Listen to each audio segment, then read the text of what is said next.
Hello, രാവിലെ തന്നെ നമ്മൾ ഷുഗർ ടെസ്റ്റിന് പോവുകയാണ് കേട്ടോ. 9th മന്താണ്. അപ്പോൾ ഷുഗർ ടെസ്റ്റിന് വേണ്ടി രാവിലെ ഒരു 6:30 ആയപ്പോൾ ഹോസ്പിറ്റലിലേക്ക് പോവുകയാണ്. രാവിലെ വെറും വയറ്റിൽ ബ്ലഡ് കൊടുക്കണം. അപ്പോൾ അതിന് വേണ്ടിയാണ് നമ്മൾ രാവിലെ ഒരു 6:30 ആയപ്പോൾ പോകുന്നത്. ഇതാണ് നമ്മൾ കാണിക്കുന്ന ഹോസ്പിറ്റൽ, കരുണ ഹോസ്പിറ്റൽ. അപ്പോൾ രാവിലെ തന്നെ നമ്മളിവിടെ എത്തി. ഭക്ഷണമൊന്നും കഴിക്കാതെ ആദ്യം ബ്ലഡ് കൊടുത്തു. ബ്ലഡ് എടുത്തു കഴിഞ്ഞ് നമുക്ക് ഫുഡ് കഴിക്കാൻ പോകണം. രാവിലെ തന്നെ എനിക്ക് നല്ല വിശപ്പാണ്. അപ്പോൾ രാവിലെ ബ്ലഡൊക്കെ കൊടുത്തിട്ട് വേണം കഴിക്കാൻ. അതുകൊണ്ടാണ് ഇത്ര നേരത്തെ വന്നത്. രാവിലെ കഴിക്കാതിരുന്നാൽ എനിക്ക് നന്നായിട്ട് വൊമിറ്റിംഗ് ഉണ്ടാവുമേ. അപ്പോൾ അതുകൊണ്ടാണ് നേരത്തെ തന്നെ പോകുന്നത്. ബ്ലഡ് കൊടുത്തു. ഇനി നമ്മൾ കഴിക്കാൻ വേണ്ടി പോവാണ്. അവിടുത്തെ അടുത്ത് തന്നെ ചെറിയൊരു ഹോട്ടലുണ്ടായിരുന്നു. അപ്പോൾ അവിടെ പോയി നമ്മൾ ഫുഡൊക്കെ രാവിലെ തന്നെ ഓർഡർ ചെയ്തു. ഞാൻ വെള്ളയപ്പവും ചേട്ടായി പൂരിയും പിന്നെ ഒരു ചിക്കൻ സ്റ്റൂ ആണ് നമ്മൾ പറഞ്ഞത് കേട്ടോ. വേഗം തന്നെ ഫുഡ് കിട്ടി. അപ്പോൾ കഴിച്ചിട്ട് ഇനി പോയി നമുക്ക് ബ്ലഡ് കൊടുക്കണമെങ്കിൽ 2 മണിക്കൂർ കഴിയണം. അപ്പോൾ അതിൻ്റെ ഇടയ്ക്ക് നമുക്ക് ഇവിടെ ഒരു ലാഭമേള എന്ന് പറഞ്ഞ ഒരു പുതിയ ഷോപ്പ് വന്നിട്ടുണ്ടായിരുന്നു. അപ്പോൾ ചുമ്മാ കുറച്ച് ബക്കറ്റൊക്കെ വാങ്ങണമെന്നുണ്ടായിരുന്നു. അപ്പോൾ എങ്ങനെയുണ്ടെന്ന് അറിയാലോ എന്ന് പറഞ്ഞ് എന്തായാലും ടൈമുണ്ട്, ഹോസ്പിറ്റലിൽ പോയി വെറുതെ ഇരിക്കേണ്ടതെന്ന് പറഞ്ഞ് ഞങ്ങളങ്ങനെ കയറിയതാണ്.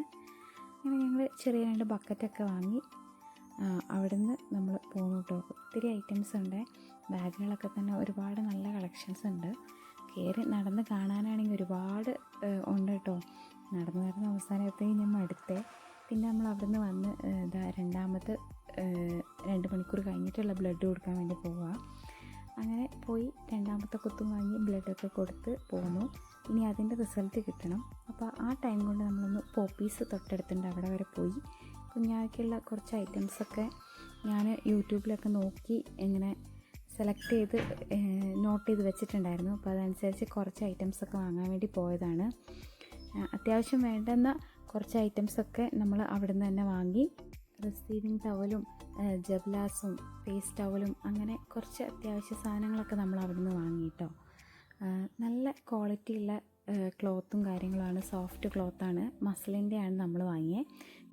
നമ്മുടെ ന്യൂ ബോൺ ബേബീസിനുള്ള A to Z കാര്യങ്ങളുണ്ട് കേട്ടോ പോപ്പീസിൽ. നല്ല ക്ലോത്തുമാണ്. നമ്മളവിടെ നിന്ന് ഒരു ബേബി ഡിറ്റർജൻറ്റും കൂടെ വാങ്ങിയായിരുന്നു. ഇനി അലർജിയോ കാര്യങ്ങളോ ഉണ്ടോ എന്ന് നമുക്കറിയില്ലല്ലോ. അപ്പോൾ നേരത്തെ വാങ്ങി വെച്ചോന്നേ ഉള്ളൂ. ആ കൂട്ടത്തിൽ തന്നെ നമ്മളൊരു പില്ലോയും കൂടെ എടുത്തായിരുന്നേ. അന്നൂസ് ഉണ്ടായ സമയത്ത് എനിക്ക് ഫീഡിങ്ങിന് നല്ല ബുദ്ധിമുട്ടുണ്ടായിരുന്നു ഇരുന്നിട്ട്. അപ്പോൾ അതുകൊണ്ട് സേഫ്റ്റിക്ക് വേണ്ടി ഒരെണ്ണം വാങ്ങിച്ചതായിരുന്നു. നല്ല യൂസായി കേട്ടോ എനിക്കത്. സോപ്പും ബോഡി ലോഷനൊക്കെ ഞാൻ സെബാമെഡിൻ്റെ ആയിരുന്നു വാങ്ങിയിരുന്നത്. അത് ഹോസ്പിറ്റലിൽ നിന്ന് ഡിസ്ചാർജ് ആയി അവരുടെ പൊക്കിൾ കൊഴിച്ച് കഴിഞ്ഞിട്ടേ കുളിപ്പിക്കുകയുള്ളൂ. അപ്പോഴത്തേക്ക് മതിയല്ലോ, അതുകൊണ്ട് അങ്ങനെയായിരുന്നു വാങ്ങിയത്.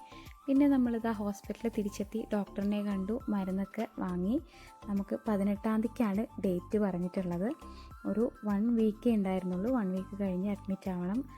C-സെക്ഷൻ ആയതുകൊണ്ട് അങ്ങനെ ഡേറ്റ് തരുമായിരിക്കും എവിടെയൊക്കെ ചെയ്യാം. അപ്പോൾ നമ്മൾ മാർച്ച് 18-നാണ് അഡ്മിറ്റ് ആവാൻ പോകുന്നത്. പിന്നെ നമ്മളിതാ പോയി ഫുഡൊക്കെ കഴിച്ചു. എനിക്കിപ്പോൾ ഊണിനോട് ഭയങ്കര ഇഷ്ടമാണ്. നമ്മളവിടെ ഒരു വെജിറ്റേറിയൻ ഹോട്ടലിൽ കയറിയിട്ട് ഊണൊക്കെ കഴിച്ച് നമ്മൾ തിരിച്ച് പോരുകയാണ്. അപ്പോൾ തിരിച്ച് പോരുമ്പോൾ ഇതാ അനിയനും കൂടെ ഉണ്ട്. അങ്ങനെ ഞങ്ങൾ എല്ലാവരും കൂടെ നേരെ തിരിച്ച് വീട്ടിലേക്ക് വന്നു. അപ്പോൾ അത്രയേ ഉള്ളൂ.